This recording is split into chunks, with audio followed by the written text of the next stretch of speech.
ওয়া মিনাল লাইলি ফাতাহাজ্জাদ বিহি নাফিলাতাল লাক আসা আইয়াবআসাকা রাব্বুকা মাকামাম মাহমুদা।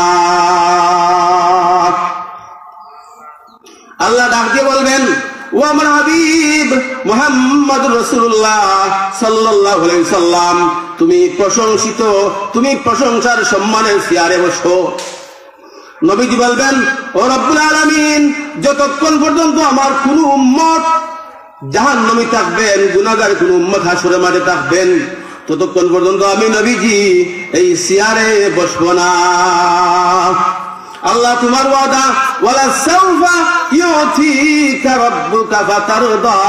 আল্লাহ তুমি আমাকে বলেছিলে, ও আমার হাবিব, আমি আল্লাহ অচিরেই তোমাকে এমন সন্তুষ্ট করব, ফাতারদা, এমন দেওয়া দিব যে দেওয়ায় তুমি মান আল্লাহর এই দান পাইয়া এমন খুশি হইবা, দুনিয়ার জগতে কোনোদিন তুমি এত খুশি হও নাই। কেমন খুশি?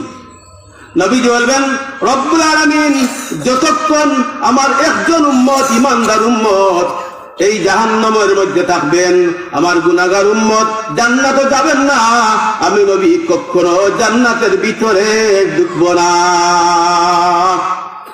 আপনারা মানে তুইয়া নবীজি জান্নাতও দেখান। আল্লাহ তোমার ওয়াদা, ওয়ালা সাউফা ইউতিকা রাব্বুকা ফাতারদা। আল্লাহ তুমি বলেছিলে আমাকে এমন উপহার দিবেন, এমন সম্মান দিবেন, এমন ইজ্জত দিবেন, আল্লাহ আমি খুশি হয়ে যাব।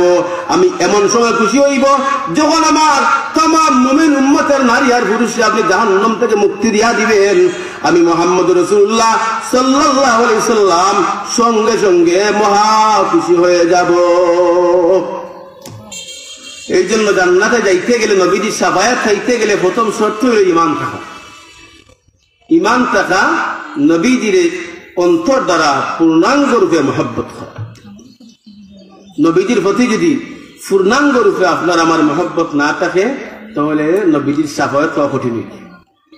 নবীজির শাফায়াত খাইতে গেলে নবীজির প্রতি আমার ভালোবাসা থাকতে হবে। কিজাত ভালোবাসা?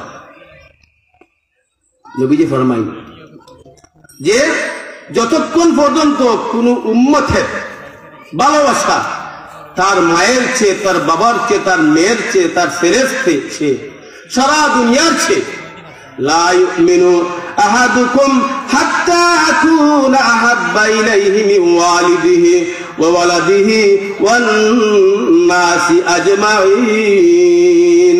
আল্লাহ নবী বললেন, লা ইউমিনু আহাদুকুম হাত্তা আকুনা আহাব্বা ইলাইহি মিন ওয়ালিদিহি ওয়া ওয়ালাদিহি ওয়ান নাসি আজমাইন। যতক্ষণ পর্যন্ত আপনার আমার ভালোবাসা আমার নবীরে দিয়া আমার সন্তানের চেয়ে বেশি না থাকবে, আমার মা বাবার চেয়ে বেশি না থাকবে, আমার সম্পদের চেয়ে বেশি না থাকবে, ততক্ষণ পর্যন্ত আমি পূর্ণরূপে নবীজির উম্মত হইতে পারবো না। এই জন্য নবীজির প্রতি আমাদের ভালোবাসা থাকতে হবে দুনিয়ার সব কিছুর ঊর্ধ্বে। যদি দুনিয়ার সব কিছুর ঊর্ধ্বে আমাদের ভালোবাসা থাকে, ওই ভালোবাসায় আমাদেরকে নবীজির শাফায়াত মঞ্জুর করাইবে। নবীজি সুপারিশ করবা আপনার লাগিয়া, আমার লাগিয়া।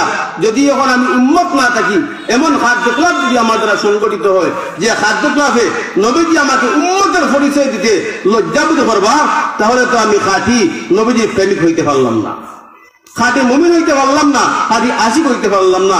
এই জন্য নবীর আশিক হইতে গেলে আমি নবীজির সারা জিন্দেগি অনুসরণ করলাম। নবীজির সারা জিন্দেগিরে আমার সারাদিনের বডির ভিতরে আমি বাস্তবায়ন করব।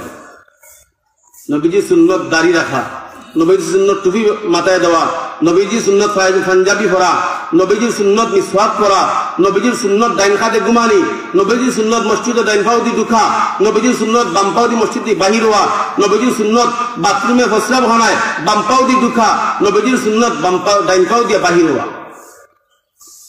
এগুলা নবীজির সুন্নত আমরা একটা একটা করে আমল করতাম। ঘুমাইলাম বেসুন্নতি তরিকায়, খাইলাম বেসুন্নতি তরিকায়, হাঁটলাম বেসুন্নতি তরিকায়, চললাম বেসুন্নতি তরিকায়, হবে না।